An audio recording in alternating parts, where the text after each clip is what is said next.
Muy bien, Alfredo. Acá estamos. ¿Qué tal, Ricardo? ¿Cómo estás? Voy a comenzar con un toque de optimismo, más que de optimismo, recogiendo una información que ha publicado una encuesta que se hace, un índice que elabora la Universidad de Itela, una universidad muy prestigiosa, y que mide cuál es la confianza que hay en el gobierno. Le voy a pedir al director que pongamos la primera placa, que es, esto está tomado del informe de octubre de Ditela. El índice que varía entre 1 y 5 mide qué tanta confianza hay con el gobierno.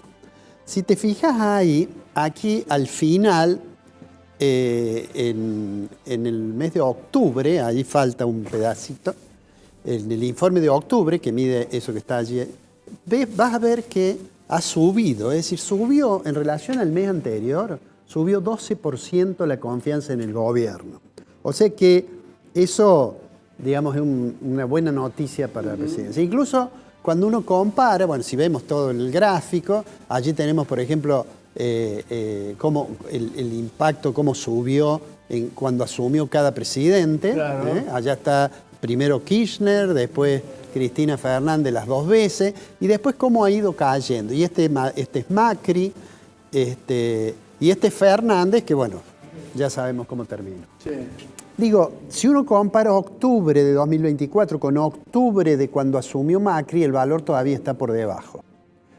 Pero uno lo compara contra octubre de Fernández y claramente está por encima.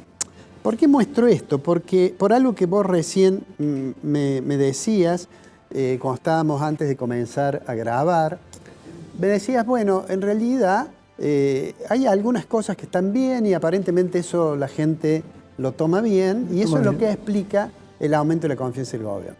La otra cara de eso es que la gente que tiene confianza en el gobierno seguramente está muy hastiada de lo que fueron experiencias anteriores, ¿no es cierto? Y además hay un dato significativo, la oposición trabaja y el sindicalismo trabaja para que Milei le vaya bien. Le vaya bien.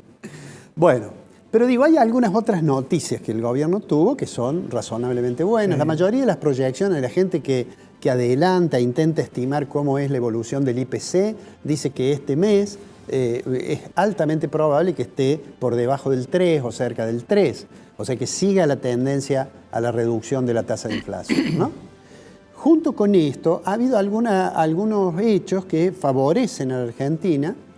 La semana pasada, el Fondo Monetario decidió dejar de cobrar los sobrecargos que cobraba a los países, era como una tasa de interés más alta que le cobraba a los países que tenían créditos por encima de su cuota.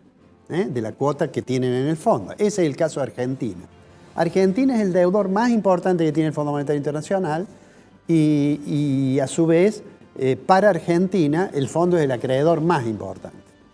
¿Por qué remarco esto? Porque hemos dicho muchas veces que la recuperación económica que el gobierno cree ver todavía no se nota y en todo caso es muy heterogéneo el comportamiento de distintos sectores. Y nosotros dijimos, bueno, es difícil pensar en una estrategia en que la economía se recupere de manera sostenida si se mantienen las restricciones que hay en el mercado cambiario. Esto que coloquialmente llamamos el cepo. Y hemos dicho varias veces que el gobierno debería, más temprano que tarde, tratar de resolver el problema del sector externo. Milei cada vez que habla, allí lo tenemos hablando, tiene una mirada muy optimista y dice, bueno, pero sin embargo, cuando le preguntan ¿y cuándo van a salir las restricciones? Dice, bueno, si me dan algún apoyo, si me dan dólares en realidad, salimos del cepo. Él había dicho durante la campaña que en el teléfono tenía unas ofertas que le iban a dar una serie de préstamos a algunos grupos internacionales. Bueno, eso, como muchas de las otras cosas que dijo, la dolarización, etcétera, no se vieron. Pero digo, es evidente que la relación con el fondo, el gobierno tiene que avanzar, porque cuando venza el programa de facilidades extendidas, que tiene diciembre, van a ser la última revisión, y es altamente probable que apruebe Argentina esa revisión, porque tiene sobrecumplidas las metas fiscales, aunque a lo mejor tenga alguna complicación, porque al Fondo Monetario le gustaría que la recuperación de las reservas internacionales del Banco Central fuera más sólida. Pero digamos que el fondo se ha expresado y ha dicho que hay muchas cosas que le parece bien del programa económico, pero ha remarcado dos cosas que cree que hay que mirarlas con cuidado en esta relación con la Argentina.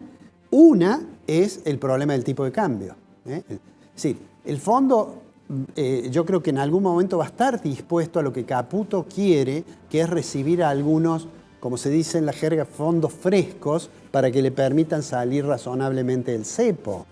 Pero lo que está claro es que el fondo difícilmente el fondo haga eso si es que el país va a usar las reservas esas para sostener el tipo de cambio trazado.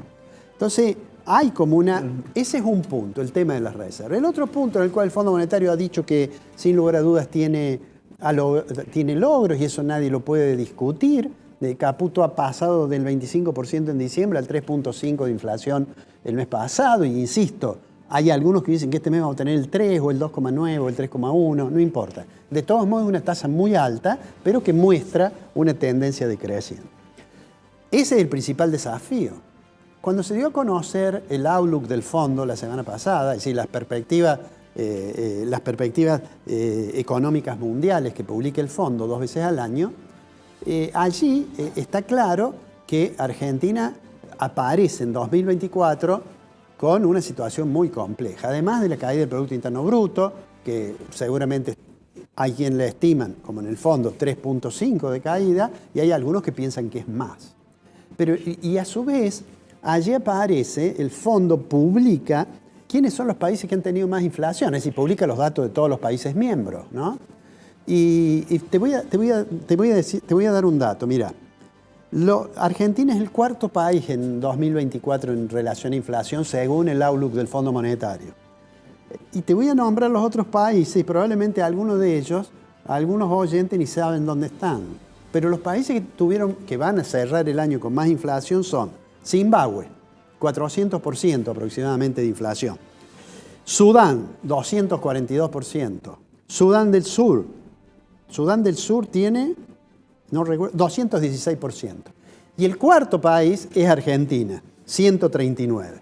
Por debajo de Argentina no hay ningún país que tenga 3 cifras. O sea, eso da una idea de la magnitud del desafío que significa para Argentina la reducción de la tasa de inflación. Y yo creo que eso incide en el gráfico que veíamos al principio. La caída de la inflación, sin lugar a duda, es algo bien tomado por la población y eso es lo que ha hecho crecer el índice de confianza en el gobierno. Pero de todos modos, también esta misma información nos tiene que advertir. Argentina tiene el año que viene 20.000 millones de dólares de obligaciones que tiene que pagar de deuda externa, ¿no? Sí. Y entonces requiere necesariamente algún tipo de asistencia. Por ahora el gobierno ha dicho, bueno, para enero lo tengo y después, según ha dicho Caputo, vamos a hacer una operación de repo, que es un préstamo contra unas garantías que pueden ser títulos.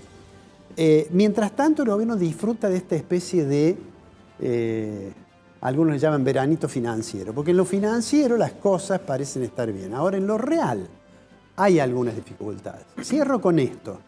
Hace, creo que 2 horas, estamos grabando a las 14:30, Roca, el CEO de Techin, habló en una reunión muy importante que hay en Buenos Aires en estos momentos, donde están todos los que participan de la cadena del acero. Y entonces habló muy bien del gobierno. Los empresarios en general tratan de hablar bien del gobierno, pero inmediatamente después que dijo que estaba bien bajar la inflación, que estaba bien respetar una regla fiscal, todo eso dijo, me parece que el gobierno debería ocuparse de proteger a la industria nacional de la competencia china, básicamente, dijo eso, sí. ¿No?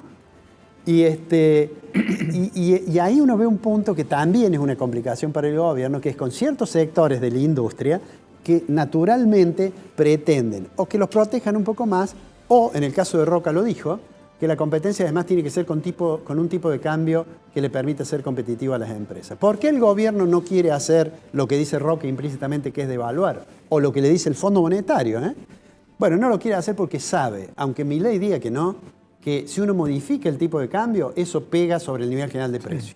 Sí. Y entonces, como la lucha es contra la inflación, por ahora me parece que la preocupación del gobierno va a seguir en este sentido. Los riesgos son atrasar el tipo de cambio. y esperaremos que rápidamente el gobierno pueda obtener un acuerdo que le permita resolver la situación del sector externo para que pueda liberarse de las restricciones en el mercado cambiario. Perfecto, Alfredo. Nos vemos la semana que viene. Nos vemos la semana que viene.